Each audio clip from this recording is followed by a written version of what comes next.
I never planned on starting over at 29. Divorce wasn't on my bucket list, neither was moving back into a one-bedroom apartment that smelled faintly of mildew no matter how many candles I lit. But life doesn't care what you plan. It tears, rearranges, spits you out. My name is Isabella Moreno. Friends call me Isa. I have a daughter, Camilla. She's 7. She loves dinosaurs, mango gummies, and drawing lopsided stars on every scrap of paper she can find. Her dad, my ex, was supposed to pick her up on weekends, but somewhere between his new girlfriend and his drinking, he decided being a father was optional. So it's just us now. I'd been working at the Costco in Redwood, California for almost a year, bakery assistant. The pay wasn't glamorous, but the benefits kept Camilla's asthma inhaler stocked, and routine kept my anxiety in check. Every morning at 5, I clocked in, tied on my apron, and baked my way through muffins, cookies, and trays of croissants that smelled better than most things in life. It was ordinary, predictable, safe, or at least it used to be. Backstory: how I ended up here. 2 years ago, I was a preschool teacher. I loved it. Sticky fingers, wide-eyed questions about where the sun went at night, the way kids hugged without asking. It grounded me. Then the school cut funding. We're sorry, Isa. Part-time only. Part-time didn't cover rent or groceries or Camilla's inhalers. Meanwhile, my husband Daniel was unraveling faster than I could stitch him back together. He'd slam doors, curse about bills, snap at Camilla when she coughed too loudly. I made excuses for him. Too many. Until one night, when a glass shattered against the wall just inches from her head. That was it. I packed 2 bags, grabbed Camilla, and left. Divorce followed. Restraining orders, court dates, the exhausting machinery of moving on. Costco was supposed to be the safe zone. Bright lights, cheap pizza slices, aisles that smelled faintly of detergent and sugar, a reset button. But safety is a fragile illusion. The first signs. It began in whispers. At first I thought it was just exhaustion. A pallet of sugar misplaced, a serrated knife in the wrong bin, a croissant torn, not cut, not dropped, ripped in half like someone clawed it apart. I asked my coworker Marcos about it once. He was older, in his 40s, always cracking jokes. Maybe a rat with bodybuilder arms, he said, laughing. But the laughter didn't stick in my chest. Then came the late shifts. I tried to avoid them because Camilla hated when I got home after bedtime. But sometimes someone called out and I had to cover. The store at night was different. Too quiet. The overhead lights dimmed after 8, humming in a low mechanical drone. Shadows stretched long across the freezer doors. That's when I first felt it. Eyes heavy, watching. One night, rolling dough at 8:40, I glanced at the convex mirror above the sink. A figure stood just beyond the bakery doors, tall, still, faceless in the dim light. I turned. Nothing.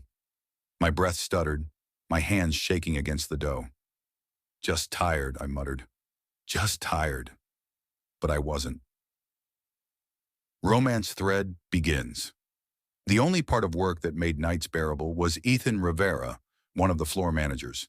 He wasn't flashy, wore polos that always had flour dust on them by the end of the shift. But he had this calm way about him, like no matter how chaotic things got, he had it under control. He once helped me load 25-pound flour bags into the storage racks. I joked that he looked like he belonged in an action movie, and he smiled, soft and genuine. "You look like you belong somewhere better than here," he said back. That stuck with me. Sometimes when the shadows felt too long, he'd show up with a smile. "Need backup, Isa?" I'd laugh it off, but secretly I needed him more than I wanted to admit. The bloody fingerprint. The night it all broke open, I was closing alone. Camilla had begged me not to go in. "Mommy, stay home. We can finish my volcano project tonight." But someone called out, again, and the manager gave me that look, the one that meant, "Do you want this job or not?" So I stayed. Around 8:52, I left the bakery to use the restroom. The store was dim, one register still open, the air thick with silence. As I passed the cereal aisle, something fell, a box tumbling to the floor. I froze. At the end of the aisle, a man stood, facing the shelves, tall, still as stone. "We're closing in 10, I called, my voice trembling. No answer. I blinked, turned toward the restroom. When I came back 3 minutes later, he was gone. But on the freezer door beside the bakery entrance was a bloody fingerprint. Fresh, still wet. My chest seized. I ran to security. They brushed it off. "Nothing on the cameras. System reboot earlier. Probably your imagination." I wanted to scream. Instead, I went back to my station. That's when I saw it, scrawled into flour dust on the prep table. "I like it warm in here." The vanishing. The next morning, my sister Mariana was supposed to pick me up. I'd texted her, "Come to the dock. Don't ask questions." She never showed.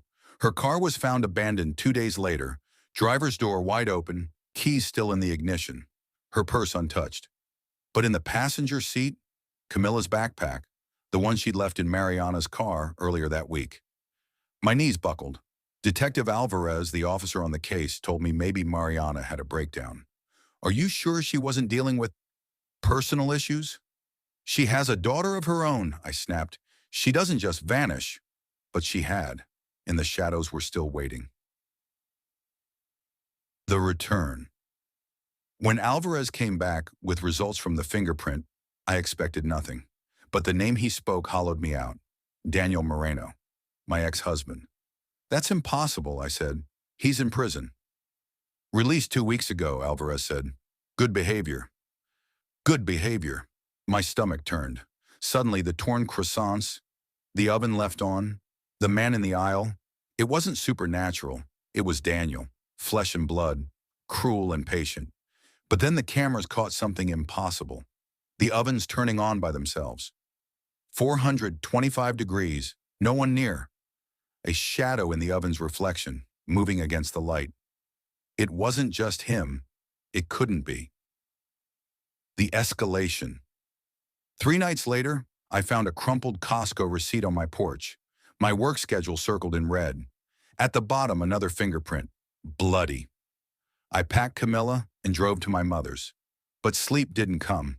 Not when every creak of the house felt like footsteps. Not when the oven at Costco kept turning on. Even on nights I wasn't there. Marco stopped joking. Rosalie, one of the night shift girls, confessed she heard whispers in the cooler. Her name repeated over and over. And Ethan. Ethan started walking me to my car every night. His hand brushed mine once, warm and grounding. "I don't want anything to happen to you," he said softly. I wanted to believe him. The final night. It was a Thursday. I wasn't supposed to close, but life rarely listened to plans. Ethan insisted on staying late too. By 9:10, the store was silent. The hum of the ovens pressed against my skin. In the convex mirror, the shadow returned. Only this time, Ethan saw it too. "Do you see?" Before he could finish, a tray clattered to the ground. We spun. Daniel stepped into the light. Taller than I remembered, his eyes hollow, smile stretched too wide. "Issa," he crooned, "you always did like it warm in here." My throat went dry. Ethan moved between us. "You need to leave," Ethan said firmly. Daniel laughed, low and broken. "You think you can protect her? You don't know what follows me." The lights flickered. The ovens roared. And behind Daniel, a shadow uncurled from the freezer door. Long, unnatural, reaching. Daniel froze. His bravado cracked. "Not me," he whispered. "Not now." The shadow swallowed him whole. One moment he was there, the next gone. The oven shut off. The hum died. Silence. Ethan and I stood shaking, the flour-dusted room too still. "Issa." His hand found mine, steady, warm. "We have to go." Aftermath. Daniel was never found. His release papers proved he'd been out. But no body, no trace. Just his fingerprint, over and over, where it shouldn't be. Detective Alvarez stopped returning my calls. The case turned cold, but I know what I saw. Now every time I clock in, I glance at the mirrors. Every time I roll croissant dough, I wait for the hum. And every night, Ethan calls to make sure I got home safe. Sometimes his voice is the only thing keeping me steady. Love doesn't erase fear, but it gives you something to fight for. For Camilla, for myself, for the warmth that isn't a trap. And if you ever find yourself closing a Costco late at night, don't ignore the little things. The shadows in the mirror, the hum of an oven, the silence too heavy to be empty. And never, ever close alone. The van in the lot, I wasn't supposed to be working that night. My name is Ethan Reyes, I'm 22, and I was barely surviving community college in Phoenix. Until a few months ago, I worked part-time at the Costco off Thunderbird Road. Big, echoing building, bright lights, shelves stacked to the ceiling with stuff you didn't know you needed until you saw the price tag. It wasn't the worst job, but it wasn't glamorous either. My dad had lost his job the year before, and my mom's medical bills were eating up what little we had. I couldn't afford to quit, even though I thought about it every time I pushed carts across the parking lot at 10 p.m. That Thursday night wasn't even mine. I had swapped with a guy named Kyle so he could take his girlfriend out. I joked with him, "If you propose, I'm charging you overtime." He laughed. I didn't. Funny thing, sometimes you trade your life away without realizing it. By 9:30, the store was mostly dead. The families, the retirees with carts full of water bottles, they were gone. Just the humming lights, the rattle of carts, the canyon wind whistling behind the lot. Maya was working with me that night. She was 20, smart-mouthed, with short hair that never stayed under her cap. We weren't dating, but maybe I wanted us to. She was the kind of girl who made long shifts feel shorter. "Feels like storm weather," I muttered, squinting at the sky. It was greenish. Off. "In Phoenix? No chance." She smirked, though her arms folded like she felt it too. We pushed a line of carts into the corral. Normal, routine, until I saw it. A van, dark blue. Parked nose first in row D, headlights off. Now everyone knew the rule. Employees parked back in at the far end. Customers too lazy to do that usually parked closer to the entrance. But this thing was stuck in the wrong spot, angled wrong, like it didn't care about rules. I told myself it was nothing. But 5 minutes later, when I looked again, the van was gone, and one cart from my line, locked with the belt clip, was missing. Carts don't just disappear. Wind knocks them around, sure, but not when they're clipped. I searched the lot, found it in row H, way out of place. Inside the cart, tucked under the seat flap, was a folded Costco return slip. My name printed on it. The date? 2 weeks ago, a day I hadn't even worked. I froze, looked around. No prankster with a phone, no coworker giggling. Just silence pressing down. I brought the slip to Greg, my shift supervisor. He barely glanced at it. "Probably a mix-up. Finals week paranoia, Ethan. Go take 10. But I didn't take 10. I couldn't. I stayed near the side doors, eyes on the lot. That's when I saw it again. The Navy van. Closer this time. 2 rows from the entrance, parked under a dead light. Someone was in the driver's seat. Still. Motionless. I squinted, and then he turned his head. Slowly. Too slowly. Tilted it like a dog listening to a whistle. His face pale, jaw sharp in the shadows. "Ethan?" Maya's voice startled me. She'd walked up behind me with a soda. I pointed. "You see that?" She frowned at the empty row. "See what?" I blinked. The van was gone. By 10, another worker, Jasmine, came out. "Hey, Ethan, your car lights are on." I stared at her. "I biked here." She hesitated. "Then, someone's stealing your ride." We hurried to the corral. My bike was gone. Chains snapped clean. In its place, a jar of peanut butter from our store, a receipt taped to it. My name again. But under items, someone had typed, "Weight matched, size acceptable. Watch your shifts." I called the cops. A young officer showed up, scribbled notes, barely paying attention. "Probably a prank," he said. "Coworkers messing with you. You'll find your bike in a bush tomorrow." I didn't. The next night I couldn't sleep. My mind replayed the pale face, the slips, the jar. Around midnight, my phone buzzed. An email. "Thank you for reinstating your night availability." I never changed my schedule. I logged into the employee portal. 3 new closing shifts added. I called HR. No answer. The next day, my mom called me from the backyard. "Ethan, did you leave this out here?" She held up another peanut butter jar. Empty, clean. Inside, a folded receipt. Same message, same timestamp, 9:12 p.m. I quit the next morning, marched in, told Greg I wasn't coming back. He didn't even look surprised, just said, "Some people aren't built for nights." I told him it wasn't the hours. He just nodded, like he'd heard it before. On my way out, I looked once more at the cart corral. A Navy van sat at the far end of the employee lot. No plates, just a white sticker on the back.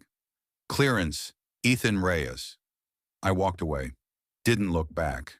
It's been 4 months. I work at a tutoring center now. Safer, normal. But sometimes I still find them. Emails, receipts, jars left near the fence. Always with the same warning. Weight matched, size acceptable. I weigh myself every week. Always 143 pounds. It feels like someone picked me, measured me, entered me into something I never agreed to. I've heard whispers, other employees, other stores, slips with their names, vans watching. Not everyone reports it. Who would believe us? But here's what I know. Not every job lets you clock out. Sometimes we give up pieces of ourselves for money, and sometimes something else keeps taking more. So if you ever see a Navy van watching you in a parking lot, don't turn your back. I never thought I'd end up working at a wholesale warehouse.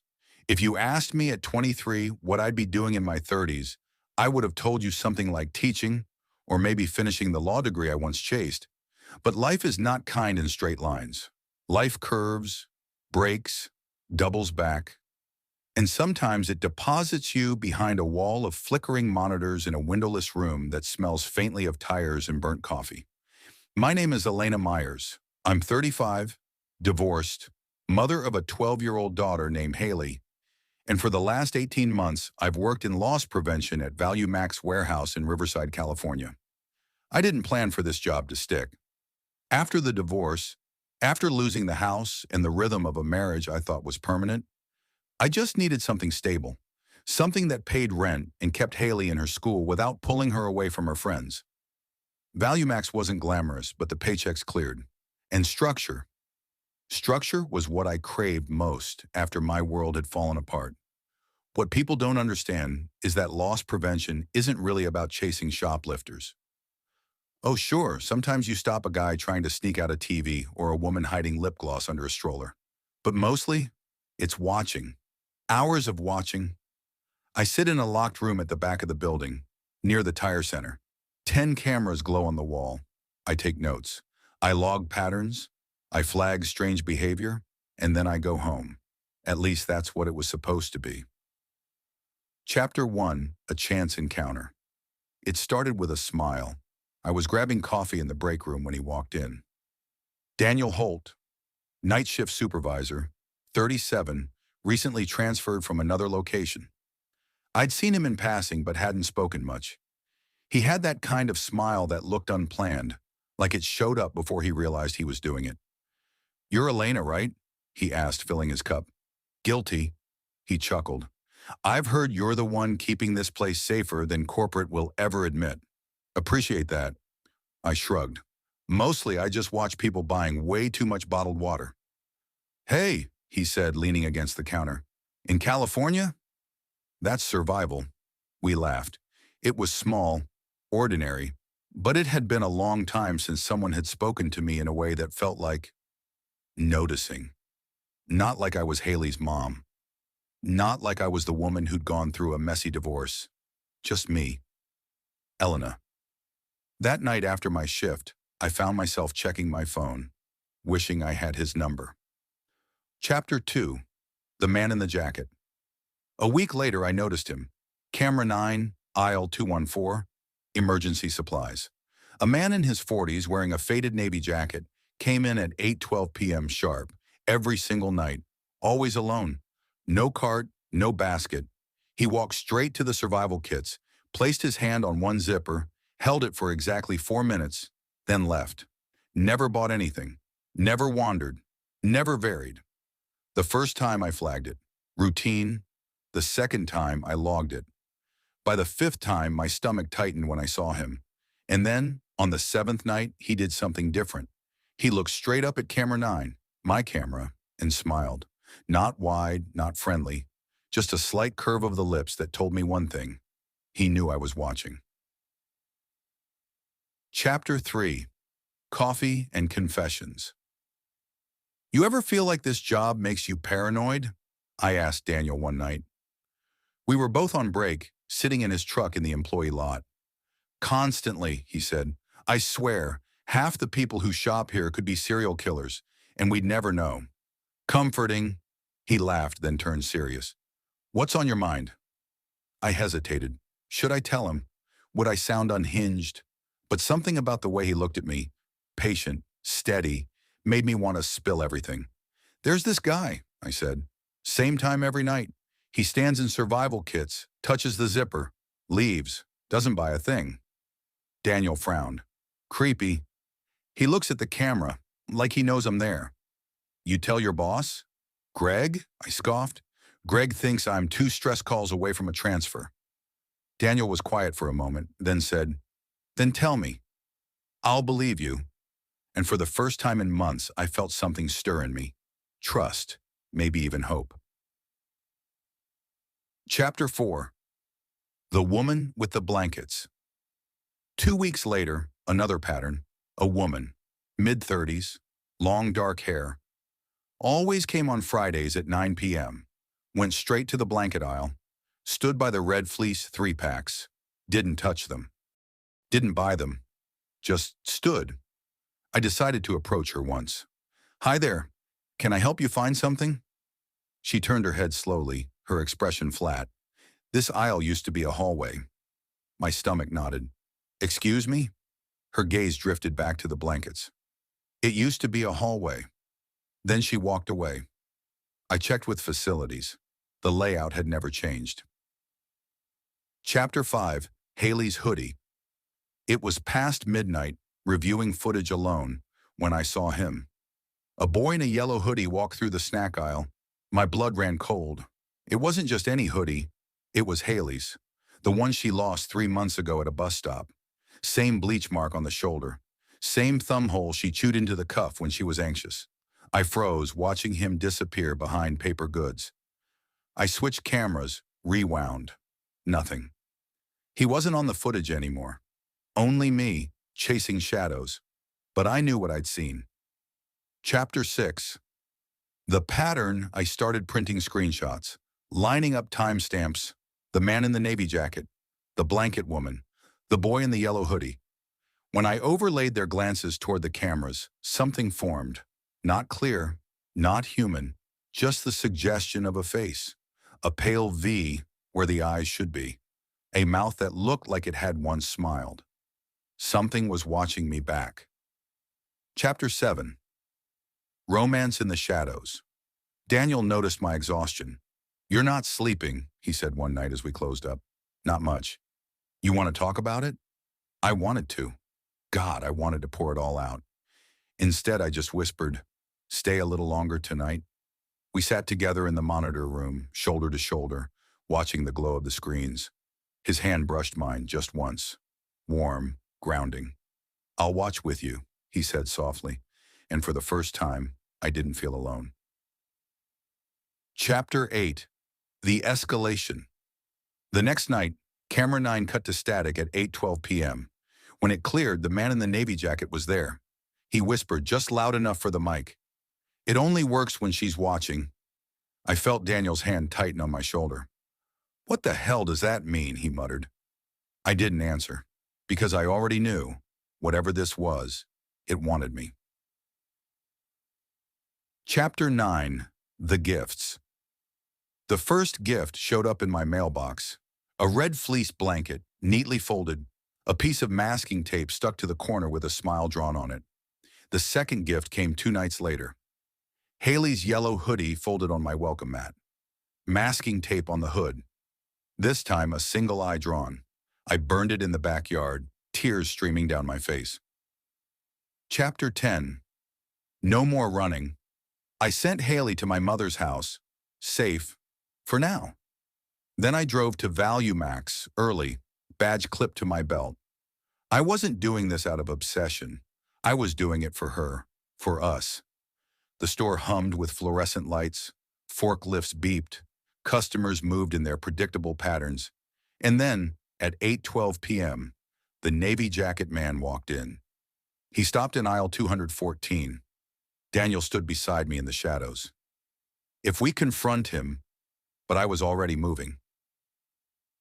Chapter 11. The Confrontation. I walked up, heart pounding. "Why do you keep coming here?" I demanded. He smiled faintly, fingers on the zipper. "Because you watch." "Who are you?"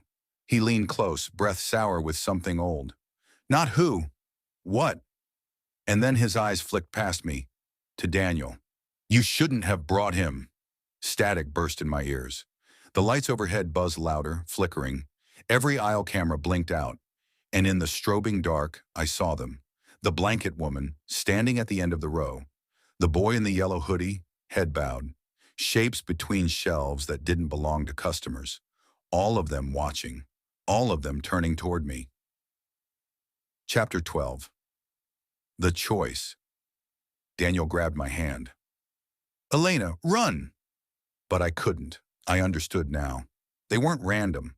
They were deliberate, structured, a pattern, and I was the center. The Navy jacket man smiled wider. "It only works when she stays." I looked at Daniel. His fear, his warmth, the first real thing I'd felt in years. And I made my choice. "Go," I whispered. "Take Haley. Keep her safe." His eyes widened. "Elena, please." I kissed him once, quick, desperate. Then I turned back to the aisle. The static roared. The figures moved closer. And then, Chapter 13. The end. They never found me. Not really. Daniel told people I disappeared during a shift. Cameras glitched, systems wiped, no trace. But Haley's safe. She's with him now. And me? I'm still here. Watching. Because it only works when I'm watching. And now, so are you. I remember the first time I walked into the warehouse like it was yesterday, even though it's been nearly 2 years. My name's Adrian Hale. I was 22, freshly out of community college with a certificate in automotive repair, and I thought I had life figured out. I'd grown up in the suburbs of San Diego. My dad a mechanic who smelled like oil and cigarettes. My mom a nurse who carried worry in the lines of her face. I was always the quiet kid in the corner, the one who preferred spanners to small talk, grease to gossip. Before this, I worked at a small roadside shop, crawling under Hondas and Chevys in the unrelenting sun, the metal of the car digging into my back as I tried to fix what was broken. I liked the honesty of it. If you did the work, the car worked. But I hated the people. Too loud, too impatient, always hovering. My chest would tighten when a customer lingered too long, expecting explanations I couldn't give. So when a call came from a part-time opening at the tire center of a massive wholesale warehouse in Chula Vista, I took it. Quiet booth, regulated schedule, steady pay, and almost no face-to-face interaction. It was perfect. The kind of place where the day's rhythm could swallow you up. Log in, check work orders, rotate tires, balance them, torque lug nuts to exact specifications, and log everything meticulously. Occasionally someone would ask about a squeaky brake or a headlight, but mostly it was the sound of drills and air compressors, the smell of rubber, the faint metallic tang of oil in the air. The first few weeks were mundane, almost meditative. Then he showed up, late 40s, maybe early 50s, wearing a beige jacket, beige slacks, beige everything, like someone had drawn him with a single pencil. His car, a pristine white CX-5, rolled in slowly, carefully, as though the asphalt beneath it was a fragile museum exhibit. "Rear left tire feels off," he'd say, always calm, never rushing. "Might be leaking." I'd check it. Pressure fine, tread even, nothing wrong. Sometimes I'd rotate it just to put his mind at ease. "You're good," I'd tell him. "Nothing wrong here." He would nod, satisfied but distant. "Thang," he said one day, and I realized the tone carried a weight beyond mere politeness. Weeks passed.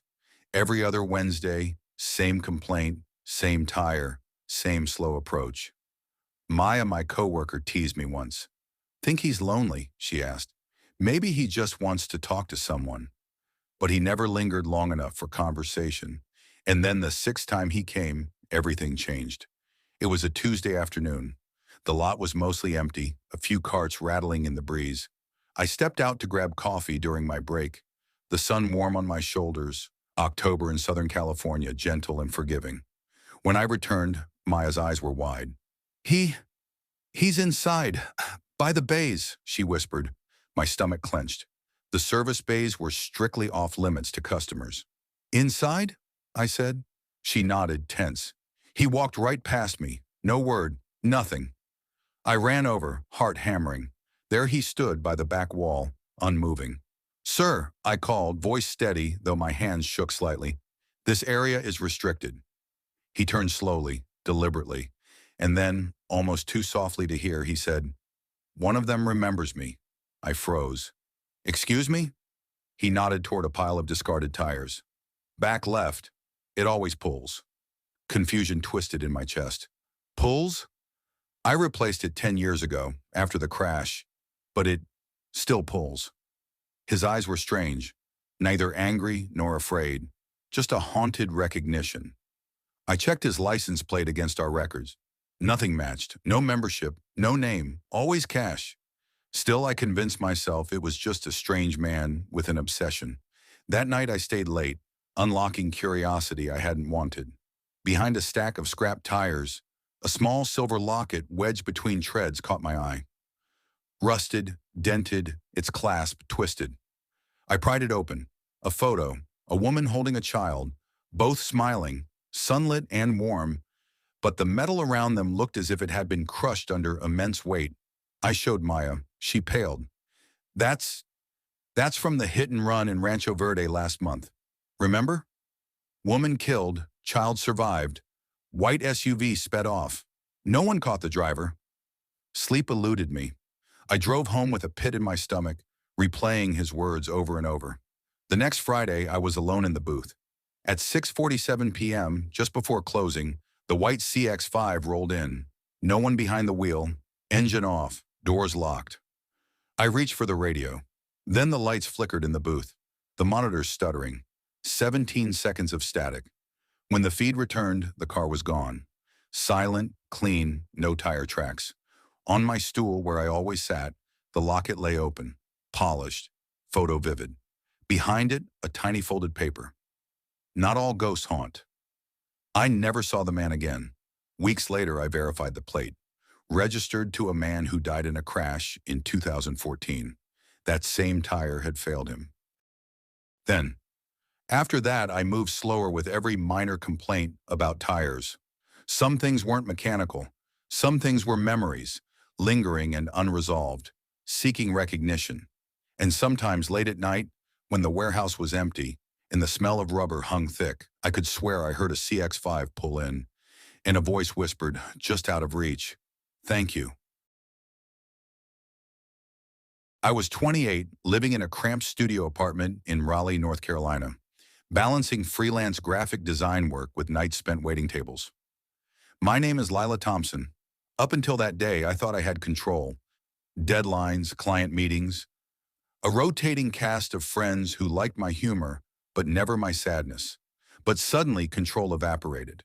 The hospital smelled like antiseptic and fear. Dad's room was quiet except for the steady beep of a heart monitor. His hand was thin in mine. Lila, don't quit your life, he whispered, raspy but insistent. I didn't answer. I already had. 2 days later, I sold most of my belongings and moved back to Winstonfield, the town I'd sworn I'd never return to. The house I grew up in was smaller than memory had softened it. Faded wallpaper, creaking floors, the lingering smell of mothballs and old wood. I tried to settle, tried to slide back into old routines. But grief doesn't work like that. It doesn't announce itself. It sits in corners, in quiet moments, in the pause between breaths. Money ran thin. Freelance work was inconsistent. Then I saw the sign, Winstonfield Wholesale, hiring now, home decor and framing position. Irony. I had spent years designing spaces, creating illusions of beauty for people who could afford them. And now I would be paid minimum wage to tape paper behind glass. But I needed insurance, stability, so I went. The first week was mundane, almost comforting. I arranged frames, matched colors, smiled at customers who wanted diplomas reframed, wedding photos preserved, or their dog's portrait immortalized. One older woman brought in a blurry Polaroid of her cat. "I'd like it to look less blurry," she said. "You can do that?" "I'll try my best," I said, smiling, feeling a flicker of the old confidence. Then he appeared. Tall, mid-40s, perfectly ordinary, yet somehow immediately noticeable. He carried a rolled-up canvas, edges scuffed. "Hi," he said. I guess I'm here about this." His voice was soft but direct. "Sure," I said, taking the canvas. "What's the project?" He hesitated, then, "It belonged to my sister. She passed a few years ago. I just want it to look right again." I nodded. "We can clean it, reframe it. That'll take a week." He smiled, small and sad. "I'd like that. Thank you, Lila." His name was Ethan Cole. He said he'd been living abroad, but details were vague. Polite, distant, yet there was something in his eyes that made me remember him, though I couldn't place where. Over the next week he returned, always unannounced, always calm. One afternoon, while I was restocking the seasonal decor aisle, he appeared by the photo frames. "Checking on the canvas?" I asked, surprised. "Yes," he said, "but mostly just wanted to see you." I froze. "Me?" He nodded. "You have a quiet voice. I like that." I laughed nervously, unsure if I should be flattered or alarmed. He left soon after, and I dismissed it as harmless, though my stomach twisted in unease. The next morning, a coffee cup appeared on my counter. No note, just a steaming latte, exactly how I ordered it. Oat milk, no sugar. I asked coworkers. No one knew who left it. I felt it then. The first real pang of fear, the subtle tightening in my chest that tells you something is off. He came back that evening, holding a mirror frame, chipped and worn. "Thought of you?" he said, almost shyly. "Of me?" I asked, confusion creeping in. I I mean, your style. The kind of things I think you'd like. Sorry if that's weird." "It's fine," I said automatically, though it wasn't. That night I searched for him online. No digital footprint, no obituary, no social media. Phone number disconnected, nothing. I tried to shrug it off, tried to rationalize it, but the unease grew. Then came the note, folded under the counter. "You don't have to pretend you don't remember me. Winston Field, 2004. I didn't sleep. I climbed into the attic, coughing on dust, sifting through boxes. Then I found it, a plastic bin labeled Creekside Cabin, summer 2004. Photos of family vacations, summers by the river, and there he was, half hidden behind a tree, a boy I didn't recognize but whose eyes were unmistakable. Ethan. Suddenly memories surfaced. A summer day, laughter by the creek, a fleeting glance that felt oddly familiar. But I couldn't place him. He wasn't part of my family albums, just there, watching. I returned to the store the next day, heart pounding. The canvas was ready. I hesitated, then unwrapped it. Inside was not a painting, but a reverse glass print, and behind it, a photograph of me as a child at the creek. Ethan had found me then, had followed me now. I showed the photo and note to my manager. They were concerned, moving me off the framing desk. I said yes. Safety first. But even now, months later, I walk the aisles when it's quiet. Frames, faux landscapes, overpriced wall art. Sometimes, behind sample glass, I see glimpses of the past. I know. My father, the creek, the cabin, and sometimes Ethan. Watching, always just far enough to unsettle me. Some people vanish, some people wait. The scariest truth is realizing you were never entirely aware someone was there, shaping the edges of your life long before you ever noticed. I don't know if he's gone or if he's always been there, but I know this. Some shadows follow, not to harm, but to be recognized. I had never thought I'd end up working at a warehouse giant like Meridian Supply, but life had a way of redirecting ambition. My name is Lila Mercer. I'm 22, freshly graduated from community college in Tampa, and for a while I thought I had everything figured out. That illusion didn't last long. My father's sudden illness, my part-time jobs that never paid enough, and a series of failed relationships left me burnt out and wandering aimlessly. When Meridian Supply called about a temporary logistics assistant position at their Jacksonville hub, I hesitated. I had never considered corporate logistics, but the pay was decent and my savings were dwindling. It's just for the summer, I muttered to myself, trying to sound confident. The first day I parked my rusted Corolla in a lot larger than some small towns. The building loomed like a concrete fortress, fluorescent lights buzzing faintly through the glass doors. I pushed the heavy double doors open and was immediately greeted by a sea of forklifts, pallets stacked like monoliths, and a distant echo of shouted numbers and metallic clanks. "Hey, you're Lila, right?" a voice called from behind a clipboard. I turned.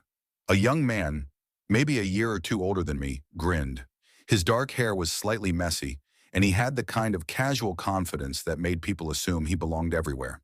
"I'm Ethan. I'll be showing you the ropes." I nodded, forcing a smile. "Nice to meet you." He chuckled, motioning for me to follow. "Don't worry, it's not as scary as it looks." Well, mostly. The first week was a blur of manuals, scanning handheld devices, learning SKU codes, and memorizing loading docks. Ethan guided me patiently, explaining how each delivery route was a story of its own. The drivers, their quirks, the precise timing of each shipment. "You'll get used to it," he said one afternoon as we sorted route schedules near the towering stacks of canned goods. "At first it feels endless, but after a while the rhythm, it's comforting." Comforting. I didn't feel it yet. My anxiety gnawed at me every time a new shipment arrived, every time a pallet teetered slightly. But Ethan's presence was strangely grounding. He laughed at my mistakes without condescension, and I found myself laughing too. Sometimes at things that weren't funny, just to keep the tension from swallowing me whole. By the end of the third week, I was starting to feel competent. I could track deliveries, predict route conflicts, and even spot errors before Ethan did. One late Thursday, we were reviewing a batch of shipping logs when he leaned back in his chair and frowned. "Wait, this can't be right," he murmured. His fingers hovered over the keyboard, hesitating. "What is it?" I asked, peering over his shoulder. He shook his head. "There's a route. It's not supposed to exist. It's not in any of the official schedules, and the coordinates don't match anything." I blinked. "Are you saying someone made a mistake?" "I don't know," he admitted, his voice low, "but it's like it's alive." The next day I noticed something strange on my handheld scanner. Route 14, 3 trucks assigned, wasn't appearing on the GPS. I double-checked. Nothing. No trucks, no drivers, just a blinking dot over an empty lot on the outskirts of Jacksonville that, according to city records, had been cleared years ago. "Ethan," I whispered, pointing at the screen. He went pale. "I told you. I think I shouldn't have touched it." Over the following week, small anomalies piled up. Inventory would appear misplaced by the tiniest margin. Pallets I had verified in the morning would be slightly shifted by afternoon, despite the cameras showing no one moving them. And Ethan, he began disappearing for hours without explanation. I confronted him one evening, leaning against the cold metal of the warehouse railing. "Ethan, what's going on?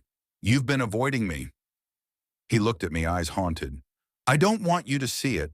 Not really. Once you notice, it sticks with you." "See what?" My voice trembled. "The routes, the ghost deliveries. Some places, some trucks. They shouldn't exist. And if you notice, they notice you." I laughed nervously. "You sound insane." "Maybe I am," he admitted softly, and then his gaze softened. "But I like you, Lila. I'm just afraid." That night, sleep was impossible. My dreams were filled with endless rows of pallets, beeping scanners, and unseen figures moving just beyond the aisle. I woke to my phone vibrating. A single message: "Don't follow Route 14." Curiosity and fear warred inside me. By the next weekend, I couldn't resist. I drove to the coordinates myself, a mixture of dread and adrenaline filling my chest. The lot was empty. Cold concrete, chain-link fences, and the faint hum of electricity from somewhere unseen. My badge beeped red when I swiped at a small access panel embedded in the wall. Not denied, not granted, just acknowledged. Ethan showed up behind me, breathless. "Lila, I shouldn't have let you come. I had to know," I said, heart hammering. He shook his head. "It's not supposed to be real." None of this. Is the warehouse behind the fence flickered into view, as if the world itself was bending. Rows of pallets appeared, stacked impossibly high. Ghostly forklifts moved with no drivers. And then I heard it, the faint beep of a delivery truck, approaching from nowhere. Engines humming through thin air. We stood together, silent, and in that moment, something shifted. Fear mingled with something warmer, something human. Ethan reached for my hand. "We're in this together," he whispered. For weeks after, anomalies continued. Route 14 still existed somewhere beyond reality. Ghost trucks, missing logs, strange beeps on my badge. But I wasn't alone. Ethan and I navigated it together, finding comfort in shared uncertainty. Our bond deepened in that liminal space where reality bent, proving that even amidst ghosts of data and anomalies in the system, human connection could anchor you. Eventually, I left Meridian Supply, returning home to rebuild my life, but the memories lingered. I still receive occasional messages, tiny anomalies in emails, phone logs, and sometimes the faint beep of a scanner in the dead of night. And sometimes, just sometimes, I can feel Ethan's presence beside me, proof that some connections persist beyond reason, beyond data, beyond the rules of what should or shouldn't exist. Some routes lead nowhere, some ghosts live in servers, and some love is found in the spaces between. My name is Ethan Harper, and until recently, I was just another 24-year-old barely scraping by, working part-time at Oak Ridge Wholesale, the kind of sprawling store that smells faintly of bleach, cardboard, and rotisserie chicken. I had a routine: wake up at 6:45 a.m., skip breakfast, hop on my bike to the store by 7:15, and clock in at 7:30. My life was a collection of loops and habits, predictable enough that I sometimes felt like a ghost moving through my own days. I didn't always like water. Soda had been my companion for years. Coke, Pepsi, energy drinks that promised buzz and delivered nothing. Then Lila moved in. Lila, with her laugh that sounded like wind chimes on a stormy morning, and the way she'd scold me for not drinking enough water. She believed in rituals, in small daily habits that added up, and slowly I started listening. I switched soda for water. Not just any water, Everbrook Spring. There was something about it, the sharp taste, the clarity, the way the bottle fit perfectly in my hand. Oak Ridge Wholesale was about 15 minutes from my apartment in Harrington, a mid-sized town where everyone knew everyone else's business. Sundays were my pilgrimage. I'd push my cart down aisle 27, grab 4 cases of Everbrook Spring, each containing 24 bottles, and leave before the store felt crowded. Lila had gone back to California last year for a job she couldn't refuse, and though our relationship had ended quietly, her habits lingered like faint perfume. I clung to them. That Thursday, the store felt off. I noticed it the moment I stepped in, right by the sliding doors. The fluorescent lights were flickering just slightly, a subtle stutter that set my nerves on edge. Headphones on, I played ambient synth tracks, letting the sounds buffer me from the world. My cart rolled mechanically to aisle 27, and then I saw him, tall, lanky, pale almost to the point of translucence. His clothes hung off him like they belonged to someone else. Cargo pants that were too long, a faded zip-up that had clearly seen decades of wear. His hands were tattooed in black ink, faded to green in places, veins visible beneath his skin. And his eyes. They weren't looking at me. They were looking through me, piercing like cold glass. He had 2 carts stacked high with Everbrook Spring, and at the edge of the pallet, my usual pack, slightly dented but still perfect. I reached for it. "Don't take those." The voice wasn't a threat. Not quite, but it made my chest tighten. I forced a laugh, muttering, "It's just water, man." He didn't flinch, didn't blink. "I need all of them. You shouldn't drink that one anymore." I hesitated, then grabbed my cases and wheeled away, heart hammering. He didn't follow. By the time I reached the freezer aisle, his carts were gone, and so was he. That's when I noticed the store employee, young guy in a red vest, standing near produce doing nothing. When our eyes met, he looked away too quickly. I felt a chill. Checkout was a blur. My hands shook as I loaded the bottles into my car. One nearly fell and shattered, the plastic clattering against asphalt. And then, "I told you not to take those." My head snapped up.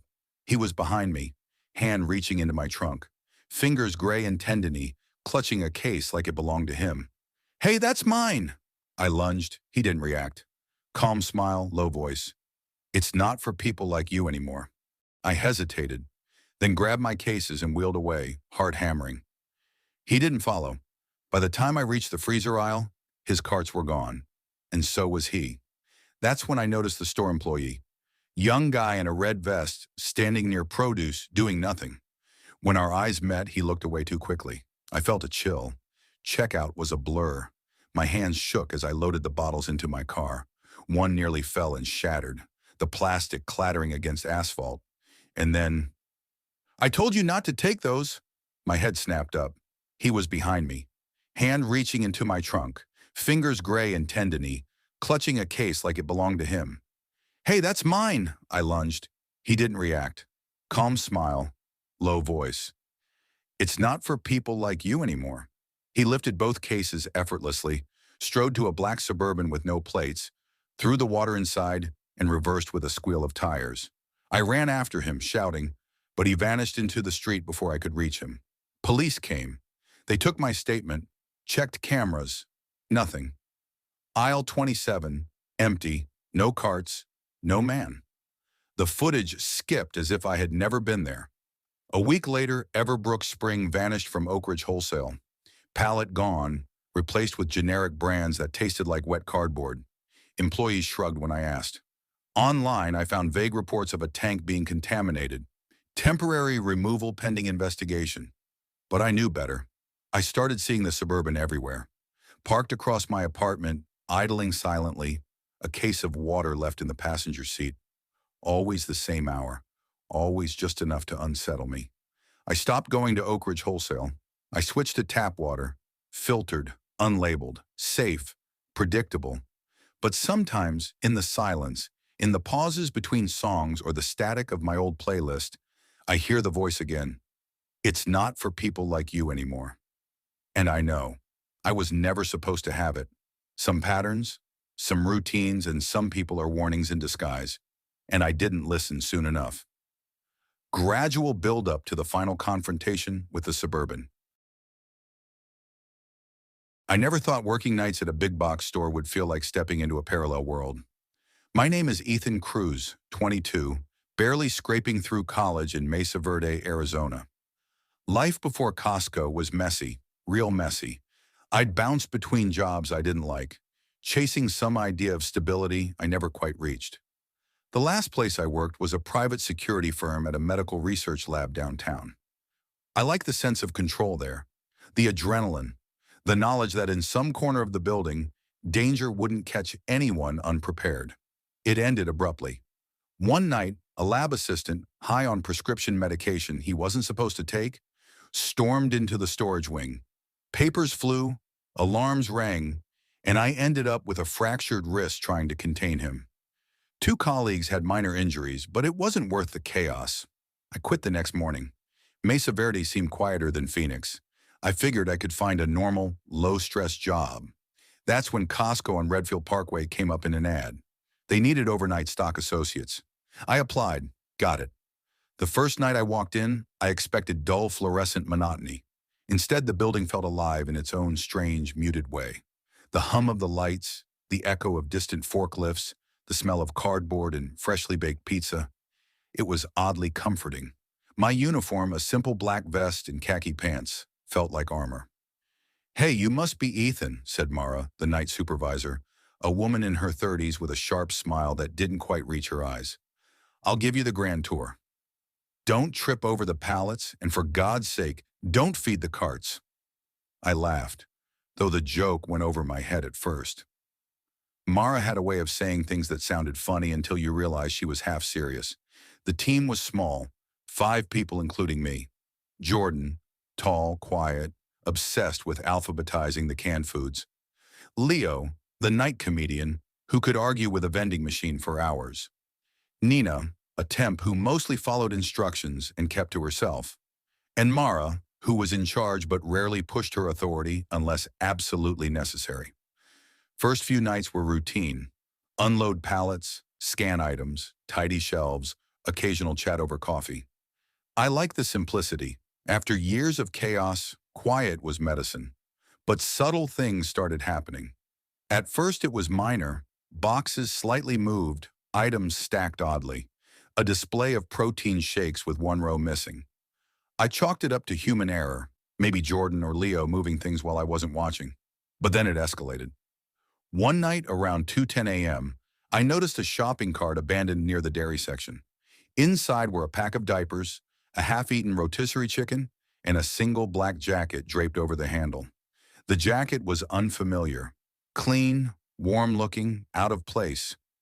My hand trembled slightly as I reached to touch it. It was still warm. "Ethan?" Jordan's voice echoed from the next aisle. "You talking to yourself again?" I forced a chuckle. "Just checking the cart." He shrugged and walked off. I couldn't shake the feeling that someone was watching, or waiting. 2 nights later, it happened again. Same cart, same jacket, different items. Candles, charcoal, energy drinks. I asked Mara.